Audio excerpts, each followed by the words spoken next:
Linggo ngayon lang humaba ang tulog ni Gracia. Nakapag-ready ng mga katulong sa baba. Tumulong na rin ako sa paghahanda sa hapag. Maagang umalis si Caspian. Kaninang mga bandang 3:00 daw umalis. Hindi ko na kinatok ang silid na kinaroroonan ni Gracia. Binuksan ko yun at nagulat nang malamang wala na siya doon. Agad akong umalis doon at tinanap siya sa buong bahay. Matagal-tagal pa bago ko siya natagpuan at hindi ko akalaing sa silid ni Caspian ko siya mahanap.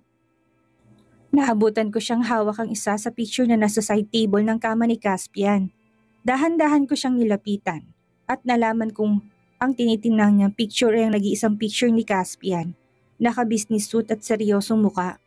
Gracia, nabitawan niyang picture na hawak dahil sa gulat, bumagsak yun sa sahig at nabasag ang glass protector nun. Pareho kaming nagulat at kinabahan. Sorry, sorry! Agad siyang natarantatak mang pupulutin ng bubog kaya kagad ko siyang pinigilan. Halatang natakot siya. Ako na mismo naglinis nun at kinuha kong picture ni Caspian mula sa frame na pinaglagyan nun. Para maalis ang takot na nararamdaman niya, iniyakap ko siya habang hawak pa rin sa isang kamay ang picture ni Caspian. Mapapagalitan ba ako, Mama? Nanginig ang boses niya. Agad akong umiling. Yun ang pinakahinding-hindi gagawin ni Caspian. Kayang itaya ng ama niya ang buhay para sa kanya. Hindi yun magagalit sa simpleng bagay na nasira lang ng anak ko. Umupo ka na muna. Nakangiting yaya ko sa kanya sabay hila ng bahagyang sa braso para umupo sa kama. Magkatabi kaming naupo doon. Tapos ipinakita ko ulit sa kanyang picture na kinuha ko mula sa nasirang picture frame. May sasabihin ako sa iyo, Gracia. Ani ko tinayos ang picture. Hindi ba nagtatanong ka kung ano itsura ng ama mo? Nagtataka na binalingan niya ako. Ngumiti ako sa kanya. Ibinalik kong tingin sa picture ni Caspian. Ibinigay ko sa kanyang picture ni Caspian. Nandoon pa rin ang pagtataka sa mga mata niya nang tanggapin niyang picture mula sa akin. Titigan mo siya. Nakangiting utos ko sa kanya. Nakatitig siya doon sa larawan ng ilang segundo. Kalaunan ni natigilan siya at tulala na binalingan ako. Kita kong pagkagulat sa mga mata niya pero sinuklian ko lang yun ng tipid ng ngiti. Noong nasa Miami kami, napapansin ko tuwing may dadaan na batang kasamang papa at mama nila, ay napapasunod ang tingin niya sa mga yon. Hindi niya nilulubayan ang tingin ng pamilyang iyon hanggang sa hindi niya naabot ng tanaw. Ang mga yon, iniisip niya siguro na hindi siya normal dahil wala siyang papa, hindi tulad ng ibang bata. Upang magkaroon siya ng papa ay pinipilit niya ako kay Nathan. Dahil gusto niyang mapunan ng puwang sa buhay niya, yun ay ang magkaroon ng tatayong ama kahit kunwari lang. At noong itanong niyan tungkol sa itsura ng ama niya ay narealize kong hindi pa rin pala mapupunan ng ibang tao ang kakulangan na nararamdaman niya. Hahanapin at hahanapin niya pa rin ang tunay niyang ama. Mama! Tulala pa rin siya. Tumango ako. Tama, siyang totoo mong ama anak. Si Caspian ang matagal mo nang tinatanong sa akin. Napansin kong pumulang ilong niya. Kalaunan ni nanubig ang mga mata niya at tuluyan tumulong luha niya. Napaawang ang labi ko habang pinagmamasdan siya. Hindi ko inaasahan ang ganitong reaksyon niya. Agad ko siyang niyakap. Pinahid niya ang luha sa pisngi nang bumitiw siya sa pagkakayakap sa akin. Tinignan niya ulit ang picture ni Caspian. May papa ako? Nahimigan kong tuwa sa boses niya. Hindi niya binitawan ang picture na hawak niya. Ayos na bang suot ko, Mama? Maganda na ba ako? Nang sabihin ko sa kanyang uuwi si Caspian mga bandang 7:00, nagpumilit siyang maligo muna bago bumaba. Sabay kaming mag-aagahan ngayon. Sinuot niya isa sa paborito niyang damit at tinali niya na mabuti ang buhok. Ayos na yan. Kanina ka pa dyan sa salamin, ani ko sa kanya. Ngumuso siya. Tapos ilang saglit lang ay ang sigla-sigla niya nung sumabay siya sa akin pababa. Para siyang magsisimba sa ayos niya samantalang kakain lang naman kami ng agahan. Agad gumalang paningin niya sa buong sala, tila may hinahanap siya na hindi niya makita. Napangiti ako ng palihim na mapagtanto ko kung sinong hinahanap niya. 6:40 pa lang, Gracia, paalala ko sa kanya. Natatawa ko siyang pinagmasdan. Nag-iwas kaagad siya ng tingin at halatang napahiya. Saktong mga bandang 6:58 ay hindi na siya mapakali. Natatawa akong pinagmamasdan siya. Napabuntong hininga ako, hindi halatang excited siyang makausap kaagad ng ama. Na mag-7 ay nakita ko na siyang nasa bungad na ng mansyon. Hindi na yata talaga makapaghintay. Nang marinig namin ang tunog ng kotseng paparating nakita ko si Gracia na halos magkanda talisod na sa pagtakbo pabalik sa akin. Parang kanina lang ay halos gusto niya nang sunduin ng ama tapos ngayon nandito na saka naman tinamaan ng kaduwagan. Naka-office attire si Caspian, ang niluwa ng double door. May nakasunod na mga tauhan sa likuran niya, bitbit ang laptop bag. Napasulyap ako sa anak kong namamanghang tinatanaw ang ama na paparating. Nang mapansin kami ni Caspian ay nagtamang mga mata namin. Tila nagkakasundong mga tingin namin. Tumango ako sa kanya at saglit na napaawa ang labi niya sa lumipat ang mata niya kay Gracia na nakahawak sa pajama ko. Kulang na lang imagtago sa likuran kong bata. Sa amin nagtungo si Caspian. Tila bumagal ang takbo ng oras sa pagkakataong ito. Naramdaman kong paghigpit ng hawak ni Gracia sa pajama ko. Maging ako'y parang hinihele sa ere dahil sa tagpong ito. Apektado ako sa nararamdaman ng dalawa. Kita ko sa pareho nilang matang kasabikan. Nang makalapit si Caspian ay bahagya siyang lumuhod upang magpantay sila ni Gracia. Napansin kong bahagyang pamumula ng mata ni Caspian. Tumingala siya sa akin.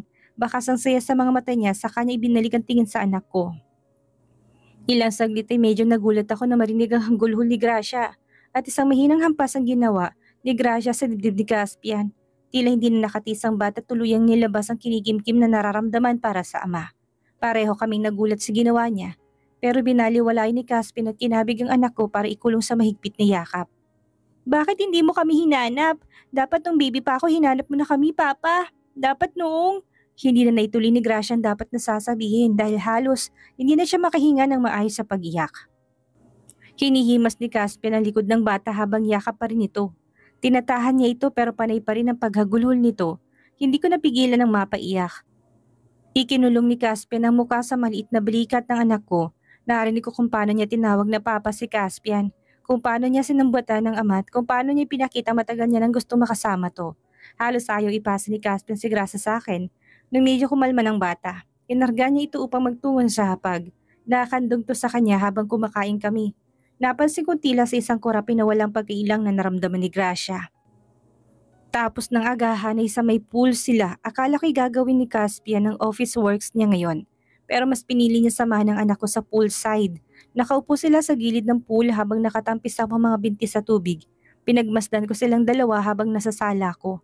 Tanaw ko sila sa malaking glass wall. Tila hindi sila nagsasawang kausap ang isa't isa. Hanggang umabot yun ng hapon, sinamahan ni Caspian si Gracia sa silid na ginagamit nito. Nang pasukin ko sila doon, para sana magmerienda ay nabutan kong tulog si Gracia habang katabi si Caspian. Pareho silang nakatulog na. Akmang lalabas na ako nang biglang nagsalita si Caspian. Where are you going? Nilingon ko siya. Lalabas na, nag-check lang ako. Umayos siya ng upo sa kama. Sinulyapan niya munang bata at inayos ang kumot dahil malamig ang aircon bago bumaling sa akin. Pwede ba kitang makausap? Nandito na rin naman ako. Siguro dapat na namin pag-usapan yon. Sa terrace kami sa itaas nag-usap. Tahimik ang paligid. Sakto lang ang ihip ng hangin. Tanaw mula doon ang malaking gate. Napakarami naming naiwan sa Miami. Nandun ang nasimulang coffee shop ni Nathan. Hindi kami pwedeng magtagal dito, Caspian. Nang sulyapan ko siya'y nagigting ang kanyang panga. Nakagat kong ibabang labi, nag-aalangan ako ipagpatuloy ang sasabihin. Lalo pat kakaibang nakikita kong reaksyon sa mukha niya, pero kailangan ko tong gawin. Sa Miami, safe kami doon. May sariling buhay at hindi namin kailangang araw-araw matakot na lumabas. Gustuhin man ng anak ko makasama na matagal ang manya, hindi pwede. Kaakibat ng trabaho ni Caspian ng disgrasya.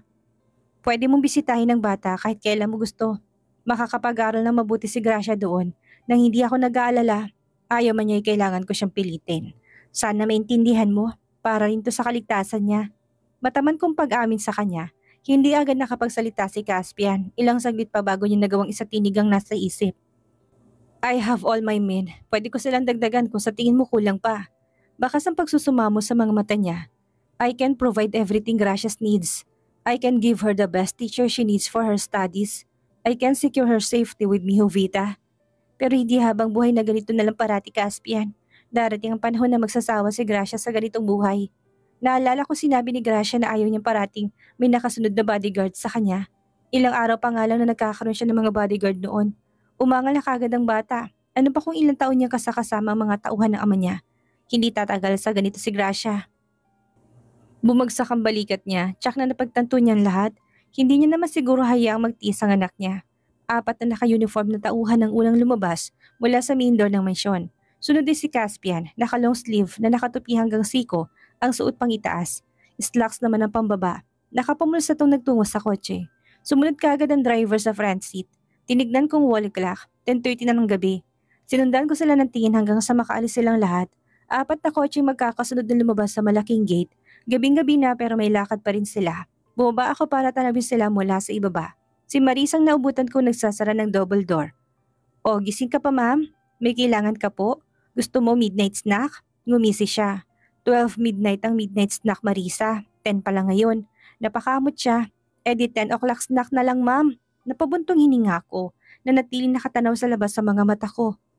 Ang narinig ko ma'am, tutungo raw sa isang mamahaling hotel si sir. May narinig rin akong pangalan ng babae. Brian? Nag-isip pa saglit si Marisa. Tila hindi kaagad matandaan ko anong pangalan ng babanggitin.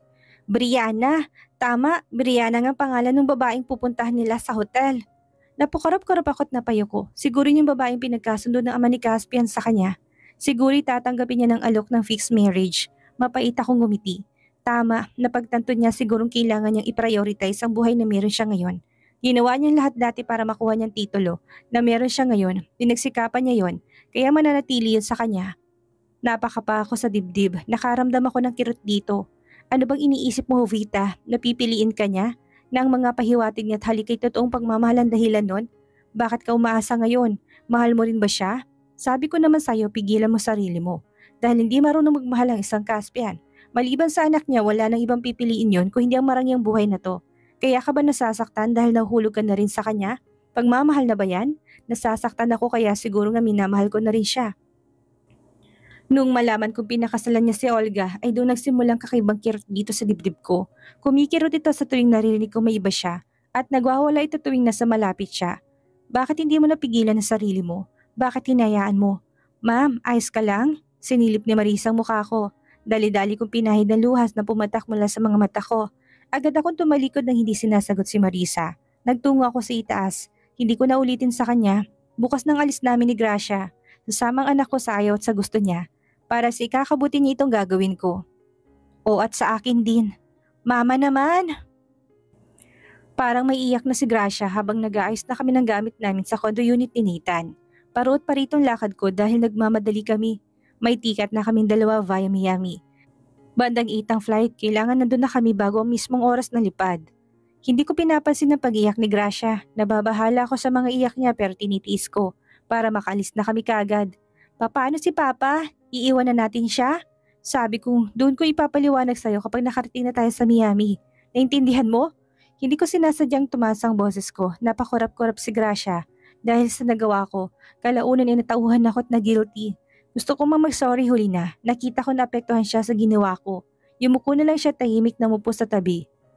Tuwing nagtatampo siya sa akin, nananahimik siya. Ayaw umimik. Ayaw kong tingnan. Sumakay na kami ng taxi at bawat lagay ko sa mga bagahe sa trunk ay parang bumibigat din ang damdamin ko. Nakaupo na sa loob ng taxi si Gracia at nakayuko. Bumuntong hininga na lamang ako at sinabi ko sa driver ang lugar na pupuntahan namin. Pagkarating namin sa airport ay napatingin kagad ako sa orasan. Sakto lang oras na dating namin. Na eksaktong papasok na kami sa plane ay panay ang sulyap ni Gracia sa likuran. Tila may hinihintay na sumulpot doon at alam ko kung sino yon.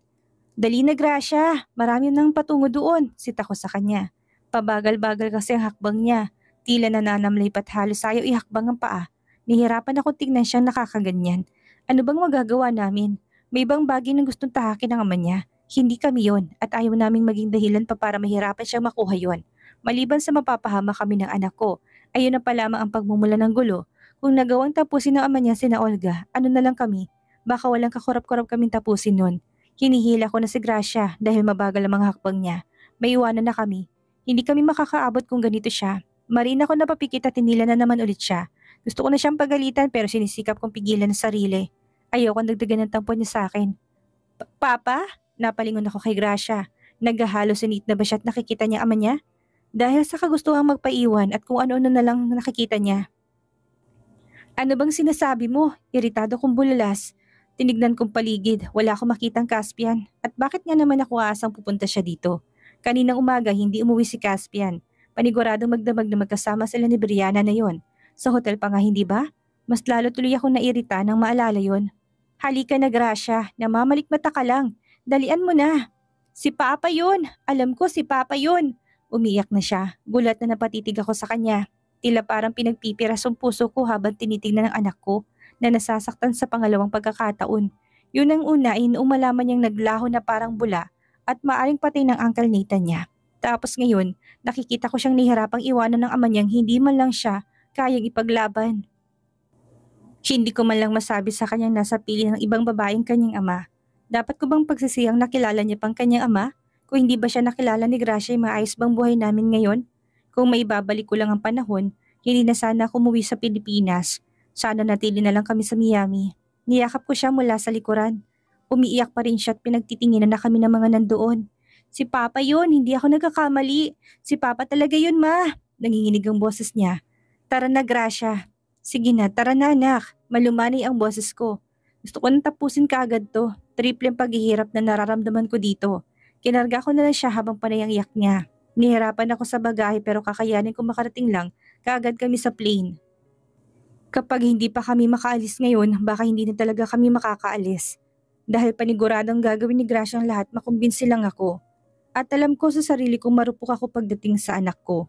Malapit na kami sa sliding door nang mapasinghap ako dahil may humila sa baraso ko para yakapin ako kasamang anak ko. Niyakap niya ako mula sa likuran kaya't si Gracia lang nakakita kung sino man ang taong ito. Kinabahan ako kaagad. Paano kung ito na inutusan ng ama ni Caspian para hulihin kami? Kaya lang may naamoy akong perfume na pamilyar sa akin at naamoy ko lang yun sa partikular na tao. Papa? May himigan ng mangha sa boses ng anak ko. Papa! Naistatwa ako at hindi kagad siya nakahuma. Kahit nung kunin niya sa akin si Gracia, para siyang kumarga dito. Ngali-ngali akong lumingon sa gawin niya. Naririnig kong ang mga iyak ni Gracia. Halatang tuwang-tuwa siya na malamang hindi lang siya namamalikmata. Talagang nandito ang ama niya sa harapan niya. Caspian? Bakit? Hindi rin ako makapaniwalang nakikita ko siya ngayon. Don't go with that plane. Aniya sa mababang boses. Nagsalubong ang kilay ko, saka lang ako natauhan. Nandito ba siya para pigilan kaming umalis ng anak ko? Ano to? Katulad ba to sa ginawa niya nung harangan niya ako dati sa pier? Naalala ko pang nagpapadala pa talaga siya ng mga tauhan noon para harangan lang ako sa pier na parang kriminal. Ano na naman tong kabaliwan mo? Iritado kong bulalas. Ilan na lang ang papasok sa sliding door para magtungo sa plane. Kapag nagtagal pa kami, naiwan kami ng anak ko at hindi pwedeng manatili kami dito habang naghihintay kung kailan kami tatapusin ng ama niya. Naganit sa kapangyarihan. Pinapahamak kami ng hayop na to. May iwan na kami ng plane. Ano ba, Caspian? Tumaas ng boses ko sa iritasyon. Kumakapit na marin ang anak ko kay Caspian. Nagtagis ang bagang ko. Ano to? Mas pipiliin niya na ngayon ang ama niya? Ayaw niya na sa akin kasi wala akong pera na meron ng ama niya. Nakaya siya nito i-spoil dahil mayaman to samantalang waitress ng ina niya. Nakatitig lang si Caspian sa akin na parang nag-e-enjoy pa na mapagmasdan akong naiirita na dito. Gustong gusto niyang ganyan. Yung tipong parang sasabog na ako sa galit. Sadista ba siya? Gracia, halika na. Kailangan na nating umalis. May iwan tayo. Hindi ka maiiwan, biglang puto ni Caspian sa sasabihin ko. Nagtatakang pinagmasdan ko siya. Hindi tayo maiiwan, dugtong niya. Nanatiling nagtataka ako, hindi ka agad naintindihan ang ibig niya sabihin. Kasi imposible rin namang iniisip ko. We can have a private plane to Miami, Jovita. Naready ko na yun, natutungo na tayo doon ngayon. Hindi pa rin ako makapaniwala sa mga naririnig. Hindi ko kayang paniwalaan ang naiisip ko. Paanong, you and our daughter is my home. Living without you two is like a death of me. Pinatong niyang kamay sa ulo ko. Parang tumigil ang mundo ko matapos ko marinig yun sa kanya. Inakala kong pipigilan niya ako at nandito siya para kunin sa akin ang anak ko at ang kinin. Pero iba yata nangyari ngayon, hindi ko inaasahan ang nangyayari ngayon. Binitawan ni Caspian ang titulo niya bilang mafia. Ang pinaghirapan niyang pwesto ay binalik niya sa kanyang ama upang sumama sa amin at mamuhay na parang normal na mamamayan sa Miami. We run the business that Nathan just left in Miami. Caspian is good at that. Gamay niyang pagpapasikot-sikot sa malalaking kumpanya kaya tampalakihin ang maliit na negosyo ay parang sisiw lang sa kanya. Yun ang araw-araw na bumubuhay sa amin. Kontento na ako sa anumang meron kami. At nakita ko natututo na rin siyang magkontento ngayon. Ibang sayang nakikita ko sa kanya ngayon, hindi tulad noon na siya palang pinakamalaking tao sa mafia world. Natatanaw ko si Gracia nagtatanggal ng helmet niya. May sarili na siyang motor at siyang taga-deliver ng mga cakes. At kung ano-anong pastries namin, study baking doon. Nagamit ko yun dito sa negosyo namin habang si Caspian ang magaling na nagmamanage dito. Gracia is now high school student, already 17 years old, and a weightlifting athlete. Babae siya pero hilig-hilig niya magbuhat ng mga mabibigat na bagay. Hanggang sa pumasok siya sa isa sa mga weightlifting athlete Ang papa niya si Caspian na sobrang proud sa kanya. Samantalang naiinis ako kasi gusto ko maging feminine ng anak ko. Hindi yung ganito. Kasi ganaan ni Moy kaya makipagsabayan sa mga lalaki. Pero sa sulok sa loob ko'y natutuwa ko sa anak ko. Tuwing nagbubuhat siya ng mga barbells ay parang napakasaya niya kapag maayos niya yung maiangat ay babagsak. Hindi ko man masabi pero masaya ako dahil may mga pangarap siya. Mama, si Mrs. Sungit nagpapagawa na naman ng strawberry cake. Kunwari lang yun pero gustong-gustong cake mo. Sumbong ni Gracia. Pagkapasok niya sa coffee shop namin. Si Mrs. Smith yon, yung babaeng namatayin ng asawa. Masungit yon pero mahal na mahal nun ang asawang na mayapa. Paborito ng asawa nitong strawberry cake na madalas na gawing snack ng dalawa tuwing tumutungo dito sa shop. Dati magkasabay pang dalawang matandang kumakain at magkape dito. Pero ngayon, madalas mag-isa na lang na nagagawi dito si Mrs. Smith. Tahimik na mupong matandang babae sa tabi kung saan madalas silang pumesto ng asawa nito nung nabubuhay pa yon. Napaisip tuloy ako, kami kaya ni Caspian, sino kayang mauna sa amin? Parang ayoko mauna si Caspian. Ayoko maranasan ng ganito kalungkot. Ayoko maiiwan sa mundo ito tapos alalahanin nilang masasayang mga nakaraan namin. Baka paulit-ulit lang ako masasaktan. Pagkatapos nung iniwan kami na Pinipinas at pinili niyang sumama sa amin dito sa Miami, hindi na siya nagsayang ng panahon. Sinuyo niya ako hanggang sa napapayag niya ako magpakasal. Isang beach wedding ang ginawa noon na nataon pang sunset nung mangyaring kissing scene. At oo, ako ay si Mrs. Almason na ngayon. Si Papa, masiglang usisa ni Gracia. Nasa likod, nag-aayos na naman siguro ng mga tanim niyang pumpkin.